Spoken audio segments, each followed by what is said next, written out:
L'histoire des empires. Maintenant, cher fils, je vais te raconter une histoire encore plus passionnante, l'histoire des empires. L'histoire des empires est une histoire passionnante et intéressante avec de nombreux détails, mais nous trouverons aussi l'histoire des empires comme une roue continue qui tourne et nous y voyons un mouvement continu des centres de pouvoir d'un endroit à un autre. Mais avant de raconter l'histoire des empires, demandons-nous, les humains ont vécu pendant des centaines d'années à chasser et à cueillir des fruits dans la nature. Ils vivaient librement à travers de petites familles mobiles ou de petites tribus mobiles. Elles récupèrent sa nourriture et se déplacent d'un endroit à l'autre en fonction des conditions de disponibilité de la nourriture. Qu'est-ce qui a poussé ces chasseurs et nomades à renoncer à leur liberté et à rejoindre des groupes plus importants pour construire des villages stables, puis des villes et des États avec des dirigeants et un appareil administratif qui mange sans travail, puis de grands États et empires dirigés par des dirigeants tyranniques qui oppriment les sujets et les exploitent et vivent dans la prospérité aux dépens de leurs partisans? Et à travers un système de répression, de terrorisme et de violence appelé les armées, la police et les soldats.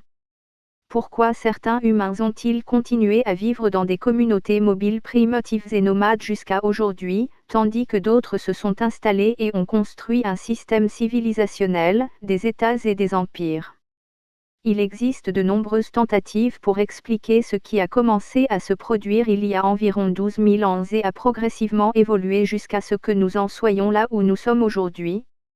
L'une d'entre elles est que le bédouin est libre et libre, personne ne lui demande de compte, mais en retour, il doit faire tout le travail, fabriquer ses vêtements, chasser sa nourriture et fabriquer ses outils. Alors que le civilisé fait partie d'un système, il a décidé de renoncer à une partie de sa liberté afin de faire partie de l'intégration avec les autres. Un système qui a un spécialiste de l'agriculture, un spécialiste de la fabrication de vêtements et un spécialiste de la fabrication d'outils en bois et d'un autre ferreux, etc. Le système d'intégration offre certainement plus de luxe et de sécurité que le système bédouin. Mais d'un autre côté, l'homme doit renoncer à une partie de ses libertés et se transformer en rouage d'une grande machine dans laquelle il s'intègre aux autres. Ce système ou cette machine a besoin d'un effort pour organiser et répartir le travail et diriger l'effort de cette machine. Cela nécessitait la formation de dirigeants et de juges qui règnent parmi le peuple et organisent sa vie, et une force militaire qui oblige chacun à obéir et à se conformer aux règles établies par le dirigeant, le juge, le clerc, le prêtre, le sage et le philosophe, etc. Ainsi, l'appareil administratif s'est formé, et est même devenu dépendant des travailleurs et en a tiré de plus grands avantages, car il travaille avec l'esprit et l'intellect et non avec les muscles. Il attire les plus intelligents, les plus puissants et les plus capables de contrôler les autres. Que ce soit par son pouvoir de persuasion mentale ou spirituelle ou par la violence dans l'intimidation pour forcer l'obéissance. Mais les lois et la violence ne suffisent pas à elles seules à convaincre des millions de personnes d'appartenir à un État ou à un empire. Il doit y avoir un aspect mental ou spirituel. Il relie des millions de personnes entre elles. Une personne normale peut connaître quelques centaines de personnes au cours de sa vie. Mais pour être associé à un complètement étranger, il est nécessaire de rechercher des liens autres que la parenté, la tribu ou la famille. C'est là qu'est apparue l'appartenance à la langue, à la religion, à la nationalité, à la race ou à la couleur de peau. L'homme cherche à appartenir à un groupe d'êtres humains. Plus ce groupe est fort et grand, plus les chances d'ascension et de force sont élevées. Ainsi, une personne qui parle arabe lorsqu'elle rencontre une autre personne qui parle arabe en Chine a le sentiment d'appartenir au même groupe et à la même race, un sentiment de parenté même s'ils ne se connaissent pas, mais ce sentiment suffit à créer des liens et une confiance qui les aide tous deux à survivre dans une société étrangère. De même, lorsqu'un musulman en rencontre un autre dans un pays non musulman, ou qu'une personne brune en rencontre un autre dans un pays habité par une majorité de blancs. Construire des empires nécessite donc non seulement une puissance militaire et un système de gouvernement, mais aussi l'appartenance à une idée attrayante qui unit les cœurs de millions de personnes qui ne se connaissent pas. Cela aide à les intégrer et à les loyauter envers un grand système qui les rassemble. Il existe une autre théorie pour expliquer la construction de civilisations dans des endroits alors que les habitants de certains autres endroits vivent dans le nomadisme jusqu'à ce jour.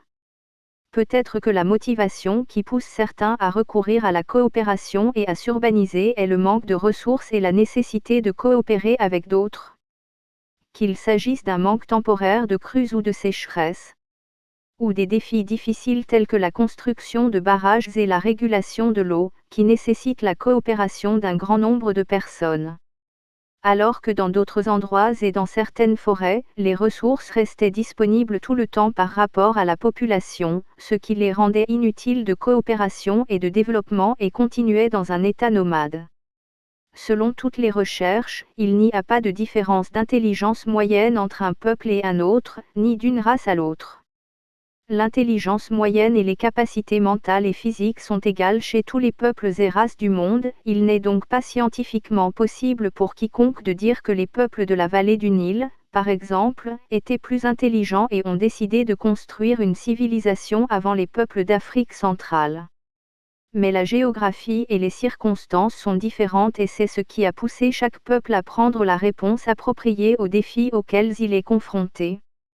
Peut-être, par exemple, la disponibilité de nourriture tout au long de l'année pour les membres des tribus d'Afrique centrale leur a fait qu'ils n'avaient pas besoin de stabilité, de construire des sociétés et de renoncer à la liberté en échange de la coopération.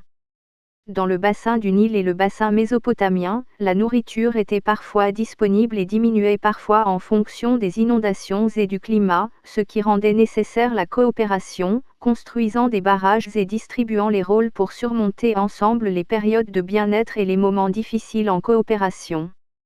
Ce que nous savons de l'histoire des empires commence avec l'histoire de l'agriculture il y a 12 000 ans et l'écriture il y a 5 000 ans. Dans la région de la vallée du Nil, en Mésopotamie et dans le croissant fertile, Égypte, Levant et Irak. Puis il s'installe en Perse, en Grèce et chez les Romains, le plateau iranien et la côte nord de la Méditerranée. Puis il est retourné en Orient avec la civilisation islamique s'étendant des frontières de la Chine à l'Andalousie et à l'océan Atlantique, de l'Asie centrale à l'Europe centrale à l'Afrique centrale. Tout au long de ce voyage, nous trouvons également des hauts et des bas continus, mais ils restent locaux en Chine, en Inde et tout ce qui se trouve entre les deux dans ce qu'on appelle l'Asie du Sud-Est. Puis il s'est installé en Europe occidentale et en Amérique du Nord. Avec le XXe siècle, le centre semble revenir progressivement vers l'Est, cette fois vers l'Asie du Sud-Est, et nous ne savons pas où il ira s'installer dans les 100 prochaines années. En suivant ce voyage passionnant, nous trouverons de nombreuses similitudes entre les empires anciens et modernes, les hauts et les bas, et même les détails. Nous pouvons manquer de nombreux détails liés à la période des pharaons dans la vallée du Nil, des Phéniciens au Levant, des Babyloniens, des Sumériens et des Assyriens en Irak et des Carthaginois en Afrique du Nord. C'est parce que ces civilisations et ces empires nous ont laissé de grandes traces et une grande histoire qui indique un grand progrès et une grande puissance. Mais les langues de ces civilisations ont disparu pendant des siècles, ainsi que de nombreux dossiers, papiers et documents, ce qui rend de nombreux détails sur ces civilisations inexistants ou interprétés de manière inexacte ou incorrecte qui dépend des intentions et des désirs de l'explorateur qui étudie ces documents manquants et ces langues qui ne sont pas claires et mal comprises.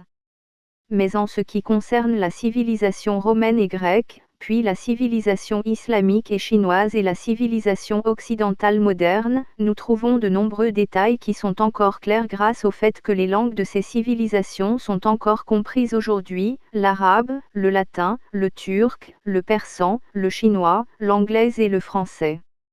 Dans notre voyage, comme convenu, nous essaierons d'avoir une vue d'ensemble et de relier les idées et les événements à travers le temps et l'espace. Parce que les humains sont des êtres humains, avec les mêmes envies et émotions à travers les âges. Mon fils m'a objecté, comment pouvez-vous dire que les êtres humains n'ont pas changé à travers les âges, les êtres humains d'aujourd'hui sont complètement différents des époques romaines ou médiévales. Je lui dis en souriant. Autrefois, l'amant envoyait la lettre d'amour écrite sur une peau de chèvre ou un papyrus, puis sur papier par courrier, puis par timbres et transports, puis par email, internet et SMS. Ce sont tous des moyens qui changent et évoluent, mais le moteur est toujours le même et les émotions, et peut-être même les pensées et les mots tels qu'ils sont à travers les âges. Conflit, jalousie, amour, haine et guerre. Etc. Tous les sentiments et toutes les idées se répètent à travers les âges malgré le changement des moyens d'expression du conflit, de la guerre, de l'amour, de la haine et de la cupidité. Etc. Puis j'ai continué. Dans le voyage des civilisations, la mobilité se déplace de manière passionnante, ce que nous pouvons appeler les caractéristiques du sous-développement. Par exemple, la civilisation au Moyen-Orient a commencé en Égypte, en Irak, au Levant et dans le Croissant fertile. Au fil du temps, le bien-être des habitants de ces zones a augmenté leurs besoins et est devenu plus que leur capacité à produire. D'autre part, il y en a d'autres à proximité, la Grèce, qui admire cette civilisation et aime l'imiter, et en même temps ils sont toujours prêts à travailler, à endurer et à produire à moindre coût. La civilisation se déplace vers la Grèce dans le nord de la Méditerranée, et décline dans ses centres antiques, Égypte, Irak et Levant. Ensuite, la Grèce est frappée par le luxe, la baisse de la production et l'augmentation du coût de la vie et des besoins. Alors que Rome semble admirer le modèle grec et est prête à travailler à moindre coût, production et rugosité, la civilisation se déplace vers l'État romain et la Grèce se transforme en vassale de Rome. Puis la civilisation islamique apparaît proche de Rome, au sud de la Méditerranée, pour déplacer la civilisation vers des pays non musulmans et s'étendre de l'Andalousie à l'ouest jusqu'aux frontières de la Chine à l'est. Pendant ce temps, la civilisation chinoise à l'est commence à émerger et à se déplacer du sud riche et abondant de la Chine vers le nord de la Chine, où apparaissent de puissants États militaires qui contrôlent à la fois le nord et le sud, tandis qu'ils sont divisés en États à d'autres stades. Avec la civilisation des musulmans, les routes commerciales et l'échange d'idées s'améliorent, les empires s'étendent et les moyens de communication se développent. Au fil du temps, le coût de la vie dans le monde islamique, en Orient et en Chine augmente, et le luxe augmente. Tandis que l'on retrouve la pauvre Europe occidentale cherchant une issue à ces crises et se dirigeant vers les mers pour découvrir tout un monde en Amérique et en Australie. Un monde innocent, faible et primitif se rend rapidement et avec la Renaissance au XVIe siècle, l'Espagne, le Portugal, le sud de l'Italie et les Balkans sont devenus des centres de civilisation vers lesquels la science s'est déplacée des pays musulmans. Le centre se déplace ensuite rapidement des pays du nord de la Méditerranée, Espagne, Portugal, Italie et Balkans, vers le proche nord-ouest de l'Europe, Angleterre, France, Europe du Nord, aux XVIe et XXe siècles. Il se déplace ensuite rapidement de la même manière vers l'Amérique du Nord, les États-Unis d'Amérique, au XXe siècle, où il devient le centre de la puissance et de la production militaire et économique dans le monde. Et il semble que le XXe siècle soit la date de la transition du centre de la finance, de la civilisation et de la science des États-Unis à l'Asie du Sud-Est, qui, comme elle se trouve à l'est de notre pays, se trouve à l'ouest de l'autre côté de l'océan Pacifique des États-Unis d'Amérique. Et dans cette transition, les mêmes manifestations. Des complexités administratives croissantes, des lois et du coût de la vie aux États-Unis avec une prospérité et une paresse croissantes parmi le peuple et des conflits croissants entre les personnes juridiques et politiques dans la vie quotidienne américaine. D'autre part, le peuple chinois admire le modèle américain, dont les idées sont transmises par les routes commerciales et Internet, et est prêt à travailler avec moins de complexité politique et juridique, et une passion pour le nationalisme chinois, l'identité chinoise, l'histoire chinoise, la langue chinoise et les idées chinoises. Un mélange des deux est créé pour créer un nouveau centre culturel indépendant. Les civilisations et empires les plus anciens que nous connaissons sont ceux qui sont apparus en Égypte et en Irak. En Égypte, nous trouvons trois étapes de base, l'état ancien, moyen et moderne de 3000 avenue JC à 1000 avenue JC, et malheureusement beaucoup d'informations dont nous disposons sur la civilisation pharaonique sont incomplètes ou inexactes et influencées par les caprices et les intérêts personnels des archéologues, des explorateurs et de ceux qui financent les opérations d'exploration. La civilisation pharaonique a disparu avec l'occupation perse il y a environ 3000 ans et l'occupation ultérieure de l'Égypte par Alexandre le Grand de Macédoine. Après la mort d'Alexandre, son empire fut distribué et l'Égypte fut tenue par les Ptolémées. Fils de Ptolémée, l'un des officiers d'Alexandre. Les Ptolémées sont une extension de l'occupation grecque de l'Égypte, bien qu'ils soient venus de Macédoine, le pays d'Alexandre, qui a occupé la Grèce ainsi que de nombreux autres pays. Ils ressemblaient et étaient influencés par de nombreux vestiges de la civilisation pharaonique. Mais parce qu'ils étaient des occupants, leur capitale était loin de la vallée du Nil à Alexandrie, la ville construite par Alexandre, pour être sur les rives de la mer Méditerranée dans le nord de l'Égypte et à proximité de la Grèce et de Rome. Nous notons tout au long de l'histoire, comme nous l'avons déjà dit, que pendant les périodes d'occupation de l'Égypte, les colonisateurs préféraient que la capitale soit éloignée de la vallée du Nil, comme la capitale des Hyksos qui occupait l'Égypte dans la période entre l'État pharaonique moyen et l'État pharaonique moderne il y a environ 4000 ans, où ils ont choisi Oris dans l'est de l'Égypte en dehors du Nil et du delta. De plus, lorsque les Romains et les Grecs sont venus, ils préféraient Alexandrie en dehors de la vallée du Nil et du delta. À l'époque de la Renaissance pharaonique et islamique de l'Égypte, la capitale était reliée au Nil au Caire, à Thèbes à Luxor, à Héliopolis, à Fusta, à Al-Kataï et au Caire dans la zone de division du Nil en deux branches, Rachid et Damiette. Par conséquent, la présence des Romains et des Grecs en Égypte est considérée comme une occupation car ce sont des étrangers qui ont traité les Égyptiens durement et séparément d'eux, de sorte qu'il leur était interdit d'entrer dans la capitale Alexandrie sauf pour le service ou avec un permis. Alors que les habitants de la capitale étaient des envahisseurs grecs et romains. Alors que lorsque les musulmans sont venus, ils ont vécu avec les Égyptiens et se sont mélangés avec eux et ont fait leur capitale au centre de l'Égypte. Et c'est la raison pour laquelle l'introduction de l'islam en Égypte est appelée la conquête islamique alors que nous l'appelons l'occupation romaine ou le colonialisme anglais. L'un des génies de la géographie en Égypte est que les époques du pouvoir pharaonique et islamique étaient le port important pour l'Égypte et Rachid et Damiette car ils sont également reliés au Nil et à l'embouchure du Nil dans la mer Méditerranée. Alors qu'à l'époque de l'occupation européenne, que ce soit par les Romains ou par les Anglais, l'importance des ports de Rachid et de Damiette diminue, et l'importance du port d'Alexandrie augmente.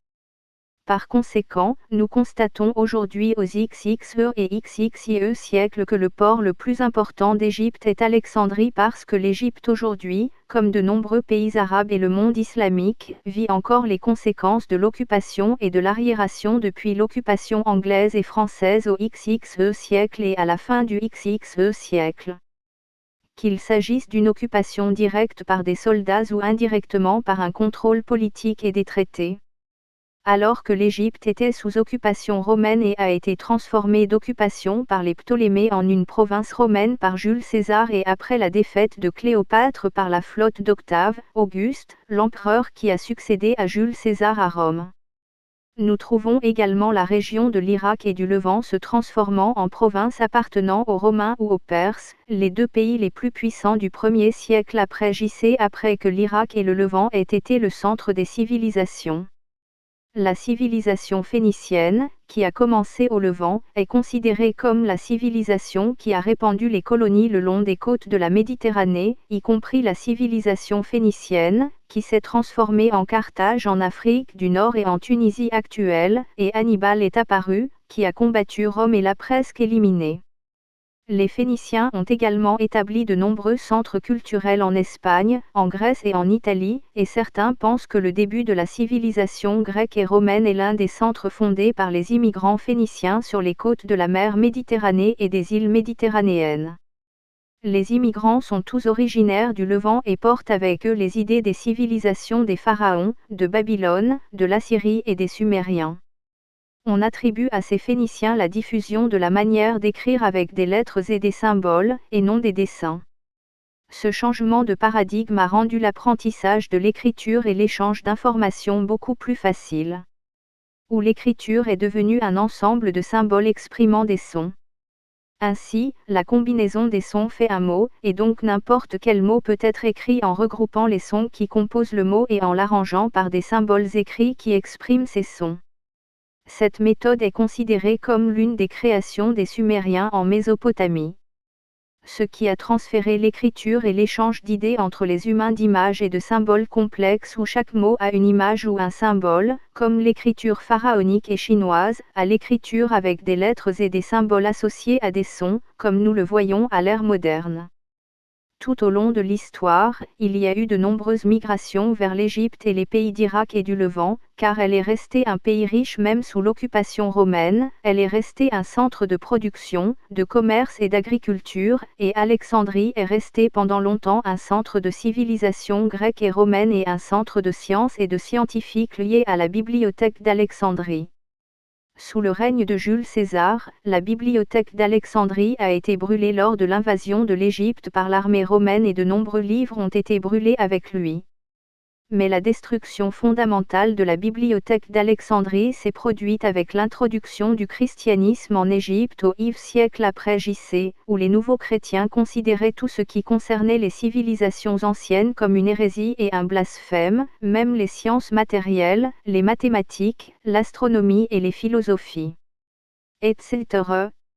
Les IVe siècles après J.C. ont été une étape destructrice pour toutes les sciences de la civilisation romaine, non seulement en Égypte, mais aussi à Rome même, qui se contentait de la puissance militaire et économique et des conflits politiques et laissait la science, la pensée et la créativité. Les Romains croyaient que la puissance militaire et économique durerait éternellement, et que les voies de transport qui l'ont construite et les bataillons de soldats qui l'ont organisée suffisent pour un État qui dure éternellement. Mais ce qui s'est passé était autre. Nous revenons au principal concurrent des Romains, les Perses.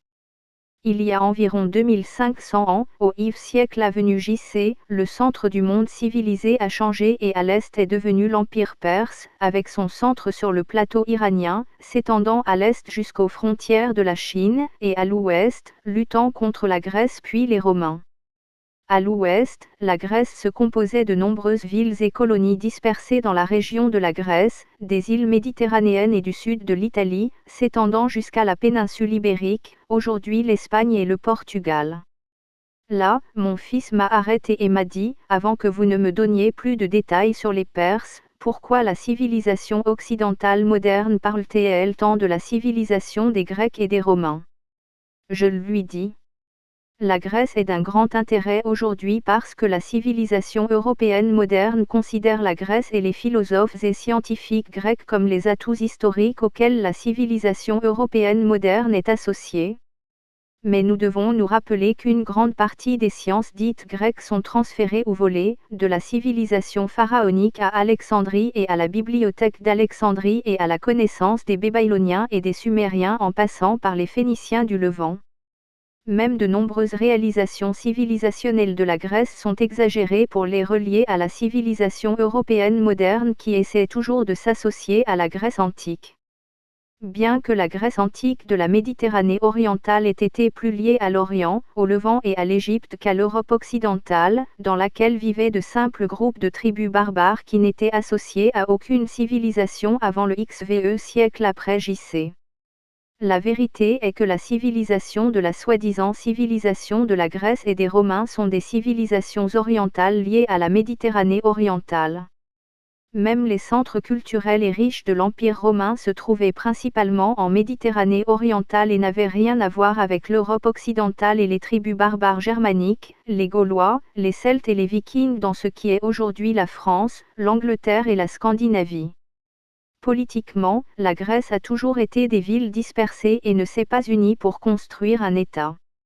Ces villes en guerre avaient des langues différentes et des modes de vie différents, et ces villes comprenaient Athènes, Sparte, Thèbes et d'autres villes dispersées qui représentaient des concentrations de clans et de tribus plutôt que des villes civilisées. Les guerres entre ces villes étaient un terrain fertile qui encourageait la liberté et la mobilité des intellectuels, ainsi que des scientifiques qui ont transféré de nombreuses philosophies et sciences de langues que nous ne connaissons pas aujourd'hui, pharaoniques et babyloniennes, à des langues que nous connaissons aujourd'hui, latin et grec. Beaucoup d'entre nous connaissent les noms de nombreux scientifiques distingués tels que Platon, Aristote, Hippocrate et Pythagore, etc. Il faut noter, par exemple, que certains les présentent comme les premiers à introduire la science, mais si nous regardons, par exemple, les bâtiments construits par les pharaons, nous saurons que la base des mathématiques pour Pythagore, par exemple, a dû exister pour que les pharaons puissent construire ces bâtiments qui ont été construits des centaines d'années avant Pythagore. En effet, Pythagore lui-même est douteux quant à la vérité de son existence et de sa vie, et s'il était vraiment un mathématicien ou un innovateur d'une religion et d'une méthode de culte. Une grande partie de l'art dit grec s'est développée à travers les âges à l'époque de l'Empire romain et à l'époque moderne dans ce que l'on appelle les arts classiques. Ce n'est qu'au XXe siècle, après la sécession de la Grèce de l'Empire ottoman, que le monde a connu une entité unie indépendante appelée Grèce. Avant cela, il faisait partie de l'Empire ottoman, avant lui de l'État romain, et avant cela, il y avait des villes séparées qui se battaient les unes contre les autres. La civilisation européenne moderne relie la soi-disant démocratie à Athènes. La démocratie est le règne du peuple en prenant l'opinion et les votes de tous les membres de la société. En fait, ceci n'était généralement pas seulement lié à Athènes. En fait, toutes les sociétés primitives et les tribus de petite et moyenne taille ont été décidées à rencontrer les membres de la tribu et à prendre des votes. Le sujet de la démocratie faisait partie de la nature de la vie de toutes les petites sociétés primitives qui ne pouvaient pas se développer en un grand État et un empire. Comme toutes les sociétés de cette époque, le droit de vote en démocratie était réservé aux hommes libres, et ni les femmes ni les esclaves n'avaient le droit de participer à la prise de décision et de voter à ce sujet. La démocratie d'Athènes a été la raison de son effondrement et de ses défaites successives contre Sparte, les Perses et d'autres, et c'est la raison pour laquelle Platon l'a critiquée. Parce que la démocratie signifie que la majorité gouverne. La majorité peut être trompée par les émotions et les paroles douces, tout comme les médias trompent les masses aujourd'hui et les poussent dans une direction qui sert les intérêts des hommes d'affaires et des politiciens.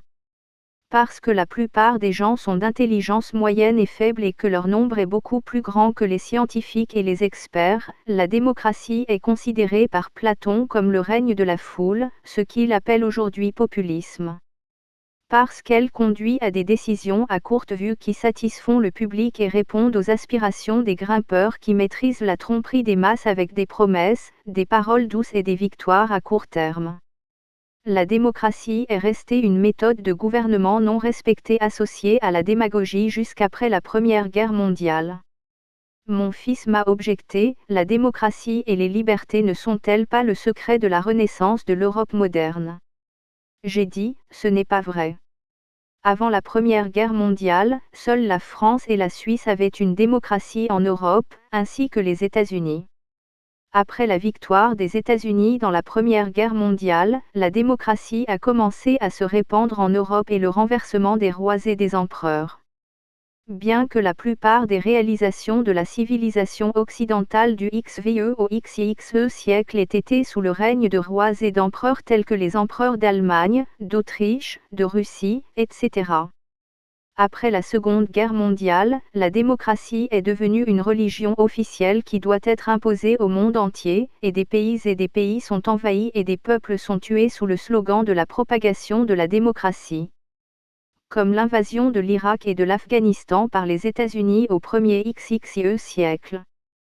Tous les livres parlent maintenant de la grandeur de la démocratie et du fait qu'elle est le secret du progrès et de la prospérité et l'un des signes du développement.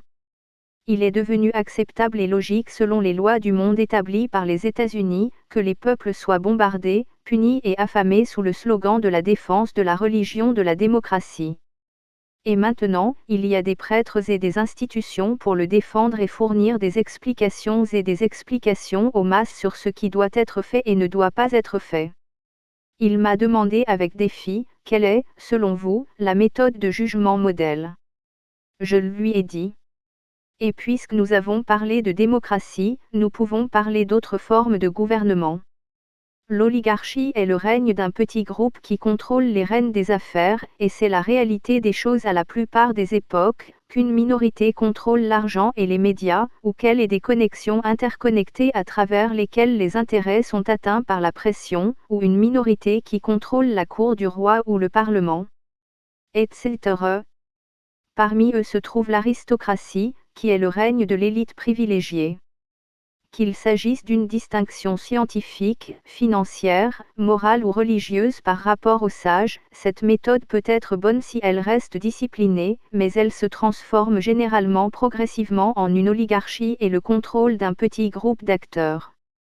Il y a la dictature, qui est le règne absolu d'un seul individu, et cela est utile en temps de crise, mais si cela dure longtemps, cela conduit à la propagation de la corruption, de la peur, de l'injustice et de la répression, ce qui conduit à l'effondrement de peu de temps en raison de la pression et de la peur constante et à la cessation des libertés d'expression et de créativité. La monarchie peut être une image qui combine une certaine dictature avec l'aristocratie et l'oligarchie en fonction de l'équilibre des pouvoirs. Nous imaginons que la meilleure solution dans l'État islamique sous sa forme moderne. Dans cet État, le pouvoir de l'État est limité et l'autorité de la société et de la nation en est la base. Comment ? Une société civile active et l'État n'interfèrent pas dans l'éducation ou la santé. Elle est remplacée par des institutions de la société civile, des dons, des dotations et des projets privés. D'un autre côté, l'État ne collecte pas d'impôts, et les sources de revenus de l'État proviennent de projets productifs qui travaillent pour l'État, et les revenus sont dépensés à bon escient, la bureaucratie est réduite et les employés paresseux et les politiciens qui prennent de l'argent pour rien sont éliminés. Dans une routine bureaucratique paresseuse qui fonctionne mal au lieu de produire. La mission principale de l'État sera dans l'armée, les relations extérieures, la défense étrangère et les relations internationales. Bien sûr, c'est une société sans usure, et donc sans inflation et sans spéculation sur les papiers et les obligations, et chaque papier a une valeur réelle sous forme de production ou d'une véritable institution sur le terrain, et le financement des grands projets se fait par des actions et des souscriptions sans usure, spéculation, dotations et dons. Et réduire le pouvoir de l'État, c'est en augmentant le nombre d'acteurs influents dans la vie quotidienne. Pouvoir exécutif, État. Autorité judiciaire et religieuse. Pouvoir législatif sous la forme d'un conseil de sages et d'érudits spécialisés, comme la Chambre des Lords ou le Sénat. La Chambre des représentants représente divers métiers, industries et disciplines, comme la Chambre des représentants du peuple, la Chambre des communes ou le Congrès, et l'adhésion ne se fait pas sur la base des zones résidentielles, mais sur la base de l'artisanat, des industries et des spécialités, de sorte que chaque artisanat ou profession choisit son représentant. Le pouvoir de l'État reste limité par la force de la société civile et son indépendance économique grâce à la non-ingérence de l'État dans la plupart des activités économiques et à l'absence d'usure et au pouvoir des institutions de dotation, et les impôts sont aussi bas que possible et en cas d'extrême nécessité, car la plupart des activités quotidiennes telles que l'éducation, la santé et les projets de services quotidiens sont indépendantes du gouvernement, qu'il s'agisse de dotations ou de projets privés. Pour en revenir à notre histoire, la Perse était un grand empire très avancé qui régnait sur un vaste pays s'étendant de la Chine à l'Anatolie et à l'Europe centrale. Les empires formés en Perse ont fait de nombreuses réalisations civilisationnelles et ont été le lien entre l'Orient et l'Occident pendant de nombreux siècles, et cet empire a concurrencé l'Empire romain et de nombreuses guerres ont eu lieu entre eux. Par conséquent, les livres orientalistes sont désireux de déformer ce grand empire et le présenter comme un simple pays gouverné par un souverain tyrannique qui contrôle des peuples esclavagistes soumis aux ordres. Alors que les mêmes médias et l'orientalisme présentent les empires d'Occident et l'Empire romain comme toutes les libertés et la créativité, bien que ce soit une falsification et un mensonge. L'esclavage et l'injustice que les empereurs romains pratiquaient contre leur people. La reddition de leur peuple à eux a été l'un des exemples les plus horribles d'injustice à travers l'histoire, ainsi que la reddition des peuples d'Europe tout au long du Moyen Âge à leurs dirigeants ignorants et imprudents. Au IIIe siècle avant JC, il y a environ 2400 ans, un jeune roi, Alexandre, est apparu dans un pays du nord de la Grèce appelé Macédoine.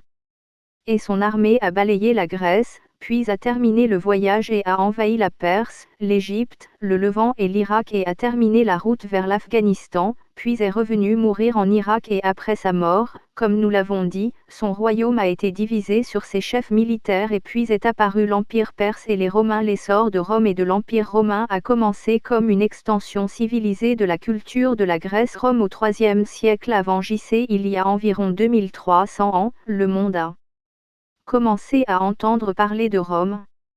C'était le début de la formation d'un État unifié dans le sud de l'Italie, dans le nord de la Méditerranée.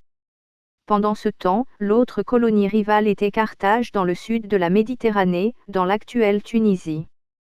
Les deux pays avaient des ambitions d'expansion et ne pouvaient pas coexister. Plusieurs guerres ont éclaté entre eux pour tenter d'éliminer l'autre et de prendre le contrôle de la Méditerranée.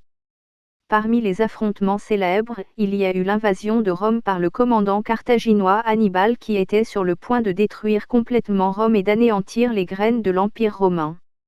Hannibal est toujours l'un des dirigeants qui sont très respectés dans les livres d'histoire occidentaux, et nous notons que les livres d'histoire occidentaux se souviennent avec beaucoup de respect de certains dirigeants qui ont vaincu douloureusement les armées d'Europe, y compris Attila, le chef des tribus Rans qui ont semé la terreur dans les tribus germaniques, et Hannibal, qui a vaincu Rome plusieurs fois avant qu'elle ne triomphe, et Saladin, qui a vaincu les armées croisées au Levant. Et nous ne comprenons pas l'explication de cela. Est-ce parce que les forts ont toujours le respect du monde, y compris des vaincus? Peut-être. Le conflit entre Rome et Carthage au siècle a venu JC. Il y a 2200 ans, s'est terminé par la victoire de Rome. Mais Rome n'a pas seulement gagné, mais Rome a décidé d'en faire une leçon pour tous ceux qui combattent Rome. L'armée romaine est arrivée à Carthage, la capitale de l'État carthaginois, et a perpétré le premier génocide connu de l'histoire. Carthage et ses habitants ont été rayés de la surface du globe, en brûlant, torturant, tuant et détruisant. Tout le monde a été tué, y compris les femmes et les enfants. Pendant longtemps, l'armée romaine a tenu à répandre la terreur de cette manière. Ce qui a fait craindre à de nombreux pays la guerre et affronter cette armée meurtrière pendant 7 siècles au cours desquels l'État romain était le souverain réel de la plus grande zone de terre s'étendant autour de la mer Méditerranée et s'étendant à l'Europe occidentale et à l'île d'Angleterre, mais il faut rappeler ici qu'Alexandre le Grand a perpétré un massacre similaire au siècle avenu JC des habitants de la ville de Tyr dans les montagnes du Levant parce qu'ils refusaient de se rendre. Il est considéré comme l'un des massacres les plus horribles de l'histoire. La ville de Tyr à cette époque était une île proche du rivage en face de la côte des montagnes du Liban et habitée par des marchands phéniciens et dépendant du commerce à travers la mer, ce qui leur permettait de résister à l'armée d'Alexandre pendant de longues périodes, de sorte que la vengeance d'Alexandre contre eux était très violente et horrible où tous les habitants de la ville ont été tués et ses habitants brûlés. Avec la montée de l'État romain et l'expansion des zones de terre qu'il contrôlait, le terme de paix romaine, Pax Rome, a commencé à apparaître, ce qui signifie que la force du contrôle brutal et viol de Rome a fait que tous les pays sous le contrôle de l'État romain ont cessé de se battre entre eux et aussi entre eux et Rome, ce qui a contribué à faire prospérer le commerce, à construire des voies de transport, à échanger des expériences, à la stabilité et à la diffusion du mode de vie romain et de ce qu'il comprend d'idées et de théâtre. Rome, terme romain, style de construction, architecture romaine et langue roumaine, latin. Même le culte des dieux romains et des pièces de théâtre romaines s'est transformé en une méthode de diffusion du soft power de l'Empire romain, tout comme le cinéma américain le fait aujourd'hui pour diffuser le soft power des États-Unis d'Amérique au siècle.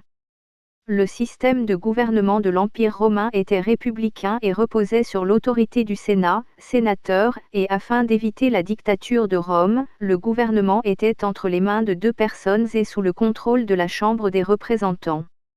Jules César est arrivé au 1er siècle de notre ère, il y a 2000 ans, et était un commandant militaire qui a remporté des victoires en Europe occidentale, en Gaule, aujourd'hui la France, et chez les Celtes, aujourd'hui l'Angleterre, ainsi que son succès dans le contrôle de la riche terre d'Égypte, qui était dans ses phases les plus vulnérables sous le règne de Cléopâtre.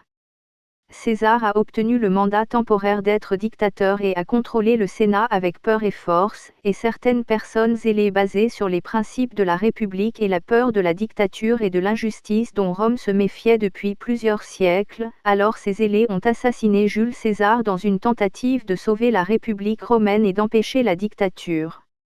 Mais le crime d'assassinat s'est transformé en une raison pour la poursuite de la dictature et la transformation de l'État romain d'une république en un empire.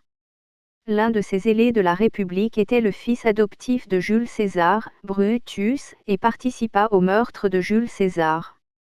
Mais Octave, Auguste, est venu après Jules César pour contrôler et jeter les bases d'un État central. La République s'est transformée en empire et l'Empire romain est resté fort pendant encore 3 siècles avant d'entrer dans la phase de division, de faiblesse et d'effondrement. Au IVe siècle après JC, 2 choses très importantes se sont produites qui ont décidé du sort de l'État romain, la division en Orient et en Occident, et l'imposition de la religion chrétienne, où l'Empire romain a été divisé en l'Empire romain d'Occident avec sa capitale à Rome et l'Empire romain d'Orient avec sa capitale Constantinople, la ville construite par Constantin, la première à adopter le christianisme comme religion officielle de l'État romain, au VE siècle après JC, l'Empire romain d'Occident est tombé aux mains des tribus germaniques barbares, tandis que l'Empire romain d'Orient a continué jusqu'à son triomphe. Les conquérants musulmans du VIe siècle après JC se sont transformés en un petit État luttant pour survivre aux invasions des musulmans de l'Est ou des croisés catholiques de l'Ouest jusqu'à ce qu'ils tombent aux mains du sultan ottoman Mehmed le Conquérant et que Constantinople se transforme en Istanbul, la capitale de l'Empire ottoman au XVe siècle après JC. Les tribus germaniques ont une histoire qui vaut la peine d'être racontée pour comprendre l'histoire de l'Europe d'aujourd'hui. Vous comprendrez aussi pourquoi l'Europe a peur des immigrés ou ce qu'on appelle l'islamisation de l'Europe. La plupart de ceux qui vivent en Europe aujourd'hui ne sont pas les peuples indigènes d'Europe. Mon fils m'a regardé avec émerveillement. Depuis l'âge de pierre et jusqu'à l'établissement de l'État romain, les habitants des régions du sud de l'Europe et des côtes de la Méditerranée sont des immigrants et des colons d'origine phénicienne qui ont traversé la mer depuis le Levant, tandis que les habitants de ce qui est connu aujourd'hui sous le nom de France sont les tribus gauloises et les habitants de l'Europe du Nord des tribus nomades vikings ou des habitants du Nord et les habitants des îles anglaises sont les Celtes, qui ont été déplacés par les envahisseurs anglo-saxons et sache jusqu'à ce que la terre se rétrécisse à une partie de l'île d'Irlande, et la plupart de la population d'Europe était des tribus barbares sans aucune colonisation vivant de pâturage, de chasse et de nomadisme. Et il n'y avait aucun signe de civilisation en Europe, sauf dans les régions appartenant à l'État romain ou les villes grecques du sud-est de l'Europe et au IIe et au IIIe siècle après JC, des tribus Rans venant d'Asie de l'Est, semblables aux tribus mongoles, sont apparues et ont attaqué les régions d'Asie occidentale et d'Europe de l'Est et à cette époque, les tribus germaniques vivaient dans des régions proches de la mer Caspienne et de la mer du Nord et près du plateau de l'Iran. C'est ainsi qu'il appelle la race germanique aryenne par rapport à les tribus germaniques ont fui devant l'invasion des tribus Rans et dans une tentative désespérée, elles ont fui vers les frontières de l'État romain en essayant de se réfugier des massacres et de chercher un endroit sûr et prospère comme l'État romain et byzantin, romain oriental. Mais ces pauvres tribus barbares et les personnes déplacées en quête d'asile n'ont pas été accueillies par l'État romain, tout comme nous voyons aujourd'hui des réfugiés essayant de traverser les frontières pour entrer dans les pays riches de l'Union européenne depuis les pays de l'Est, Afrique centrale ou États-Unis en provenance du Mexique et d'Amérique du Sud. Mais sous la pression des réfugiés et d'un grand nombre d'entre eux, ils ont afflué vers la frontière et ont fui vers l'État romain. L'État romain a fixé une frontière acceptable pour l'asile, le Danube. Le peuple romain traitait les tribus germaniques avec beaucoup de méprise et de suspicion comme de pauvres réfugiés intrusifs, arriérés, sauvages. Tout au long de l'histoire, les historiens romains et d'autres civilisations ont vu la forme germanique avec des cheveux jaunes et un visage blanc pâle qui change de couleur en rouge avec le vin, la chaleur ou la colère, comme l'aide et un signe de malpropreté, de barbarie et d'arriération, et les descriptions des tribus germaniques dans les livres des historiens romains portent toutes les mauvaises qualités de la douceur, de la lâcheté, de l'arriération, de l'amour du vin, de la paresse, du chaos et de la maltraitance des épouses, etc. Peu à peu, bien sûr, des affrontements et des escarmouches ont eu lieu, et peu à peu certains guerriers germaniques ont commencé à être recrutés pour protéger les frontières en échange d'argent ou pour servir leurs maîtres romains, et les Romains ont utilisé l'argent pour conjurer le mal de ces immigrants sauvages et les utiliser comme soldats mercenaires qui se battaient pour de l'argent pour protéger les frontières ou pour garder. Mais progressivement, les immigrants se sont infiltrés et ont pénétré dans l'Empire, l'armée de l'Empire et les emplois en son sein à travers la deuxième et la troisième génération, et à la fin les Germains ont pris le contrôle des rênes de l'armée romaine, et Rome s'est même effondrée lorsque les tribus barbares des Teutons ont envahi Rome et n'ont pas été empêchés par l'armée romaine, qui était principalement composée d'officiers germaniques et de sympathisants des Germains contre leurs maîtres romains. Tout comme les mercenaires janissaires d'origine arménienne et balkanique l'ont fait lorsqu'ils ont abandonné le sultan ottoman, et ce que les soldats américano-mexicains feront lorsque les Mexicains attaqueront le cœur et la capitale des États-Unis. Au cours de ces siècles, du IE au VIe siècle, les tribus germaniques ont pénétré pour mener des campagnes d'extermination de la population indigène, et même la remplacer, tout comme l'homme blanc a remplacé les peuples indigènes d'Amérique du Nord. Par conséquent, nous trouvons la carte de la population modifiée avec le VIe siècle après JC en Europe, nous trouvons des branches de tribus germaniques qui s'installent et remplacent la population d'origine, soit par force, soit par des mariages mixtes et des mélanges ou les deux, et donc nous trouvons l'Europe changeant même en termes de nom, les tribus franches, germaniques franques, remplacent les Gaulois dans la France actuelle et la France est appelée d'après les Francs ou les Francs. Les principales tribus germaniques s'installent en Europe centrale dans l'actuelle Germanie, Allemagne, Autriche, Belgique et nord de la Suisse. Les tribus germaniques lombardes s'installent dans le nord de l'Italie dans la région de Lombardie. Les tribus germaniques gasses terminent le voyage et s'installent en Espagne et au Portugal. Les tribus vandales terminent le voyage et détruisent Rome sur leur chemin et continuent et établissent leur État en Afrique du Nord. Les tribus anglo-saxonnes et les tribus saxonnes terminent leur voyage vers le nord et communiquent avec les Vikings et partent coloniser la Normandie dans le nord de la France. Le mot Nordman signifie homme du Nord, et de là vers les îles anglaises et colonisent et repousse ses habitants celtes d'origine vers le nord. L'ouest se transforme en Angleterre et les tribus celtes fuient vers une petite partie de l'île d'Irlande.